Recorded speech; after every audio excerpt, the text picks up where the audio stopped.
everyone fine. ಕೊಲೆ ಆರೋಪಿ ದರ್ಶನ್ ಮತ್ತು ಗ್ಯಾಂಗ್ಗೆ ಮತ್ತೆ ಜೈಲೇ ಗತಿ.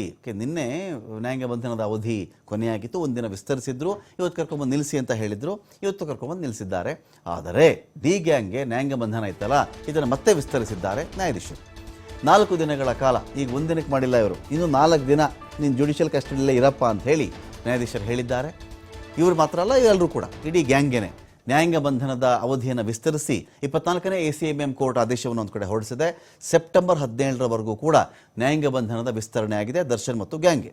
ಸಾಕಷ್ಟು ಪ್ರಯತ್ನ ನಡೀತಾ ಇದೆ. ಅಂದರೆ ಇಲ್ಲಿ ಎಲ್ಲಿಯೂ ಕೂಡ ಯಾರಿಗೂ ಚಾರ್ಜ್ ಶೀಟು ಹಾಕಿದ್ರೂ ಕೂಡ ಯಾರಿಗೂ ಬೇಲ್ಗೆ ಅಪ್ಲೈ ಮಾಡ್ತಕ್ಕಂಥ ಧೈರ್ಯ ಬರ್ತಾ ಇಲ್ಲ. ಈಗಷ್ಟೇ ತಾಜಾ ಇರುತ್ತೆ ಚಾರ್ಜ್ ಶೀಟು, ತುಂಬ ತಾಜಾ ಇರುತ್ತೆ, ತುಂಬ ಫ್ರೆಶ್ ಆಗಿರುತ್ತೆ ಅದು ಚಾರ್ಜ್ ಶೀಟು. ಅನೇಕ ನ್ಯಾಯಾಧೀಶರು ಓದ್ತಾ ಇರ್ತಾರೆ, ಅದಕ್ಕೆ ಆಗಲೇ ನಂಬರ್ ಬಂದಿರಬೇಕು, ಅದಕ್ಕೆ ನಂಬರ್ 1 ಬಂದಿರುತ್ತೆ. ಅದರಲ್ಲಿ ಬಂದಿದ್ದಾಗ ಇಂಥ ಟೈಮಲ್ಲಿ ಪ್ರಕರಣದ ಎಳೆಗಳ ಬಗ್ಗೆ ನ್ಯಾಯಾಧೀಶರ ಸ್ಮೃತಿ ಪಟಲದಲ್ಲಿ ಎಲ್ಲವೂ ಕೂಡ ಅಚ್ಚಾಗ್ತಾ ಇರ್ತವೆ. ನ್ಯಾಯಾಧೀಶರು ಸುಮ್ಮನೆ ಓದ್ತಾ ಇರಲ್ಲ, ಅದನ್ನು ಪಿಕ್ಚರೈಸ್ ಮಾಡ್ಕೊಳ್ತಾ ಇರ್ತಾರೆ. ಪೊಲೀಸರು ಏನು ಚಾರ್ಜ್ ಶೀಟ್ ಕೊಟ್ಟಿದ್ದಾರೋ ಅಂತ ಹೇಳಿ ವಾದ ಪ್ರತಿವಾದ, ಆಮೇಲೆ ಇದಕ್ಕೆ ಅವ್ರು ಕೌಂಟರ್ ಕೊಡಬಹುದಾಗುತ್ತೆ, ಡಿಫೆನ್ಸ್ ಲಾಯರು, ಅದು ಬೇರೆ ವಿಚಾರ.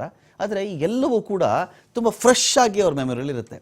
ಒಂದು ಚಾರ್ಜ್ ಶೀಟು 10 ವರ್ಷಗಳ ಹಿಂದೆ ಓದಿ ಇವತ್ತು ಅದರ ವಿಚಾರಣೆ ಕೂತ್ಕೊಳ್ಳೋದಕ್ಕೂ ಈಗ 2 ದಿನದ ಹಿಂದೆ 24 ಗಂಟೆ ಹಿಂದೆ ಅದ್ರ ಬಗ್ಗೆ ಓದ್ಬಿಟ್ಟು ಕೂತ್ಕೊಳ್ಳೋಕ್ಕೂ ವ್ಯತ್ಯಾಸ ಇರುತ್ತಲ್ಲ.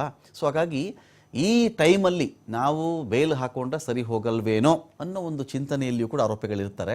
ಸೊ ಹೀಗಾಗಿ ಅವ್ರು ಯಾರು ಕೂಡ ಚಾರ್ಜ್ ಶೀಟು ವಿಚಾರದಲ್ಲಿ ಬೇಲ್ಗೇನೋ ಹಾಕೊಂಡಂತೆ ಕಾಣಿಸ್ತಾ ಇಲ್ಲ. ಪವಿತ್ರ ಗೌಡ ಅರ್ಜಿ ಹಾಕಿದಂದು ವಾಪಸ್ ಕೂಡ ತೆಗೆದುಕೊಂಡಿದ್ದಾರಂತೆ. ಇವರಿಗೆ, ಈ ಗ್ಯಾಂಗ್ನವ್ರಿಗೆ ಸೆಪ್ಟೆಂಬರ್ 17ರವರೆಗೂ ಕೂಡ ನ್ಯಾಯಾಂಗ ಬಂಧನವನ್ನು ವಿಸ್ತರಣೆ ಮಾಡಲಾಗಿದೆ.